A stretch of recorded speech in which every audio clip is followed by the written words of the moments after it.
बिस्मिल्लाहिर्रहमानिर्रहीम। अस्सलाम वालेकुम। आप देख रहे हैं यूट्यूब चैनल आम सी बातें। बोल न्यूज़ ने अल्लामा साद हुसैन रिजवी का अहम बयान नशर कर दिया।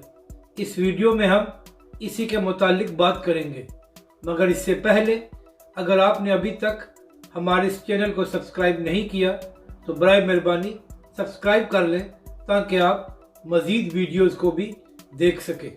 जब से सुप्रीम कोर्ट ने मदीना मस्जिद को गिराकर पार्क को बहाल करने का हुक्म दिया है तो तमाम मजहबी हलकों से शदीद रद्द-ए-अमल सामने आ रहा है।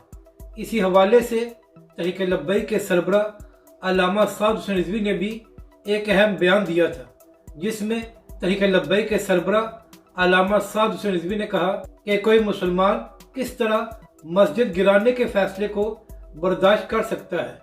अल्लामा साद हुसैन रिजवी ने कहा कि ये हुक्मरान अवाम की नज़रों से तो पहले गिर चुके हैं, अब ये अवाम के दिलों से भी बाहर निकल गए हैं। तहरीक लब्बैक के सरबराह ने मजीद कहा कि अवाम को तो मदीना मस्जिद चाहिए, तो इसलिए हम मदीना मस्जिद को हाथ भी नहीं लगाने देंगे। अगर इन लोगों को पार्क की इतनी ज़रूरत है तो अपने घर गिराकर पार्क बना लें, मगर खबरदार कि कोई मदीना मस्जिद की तरफ आए।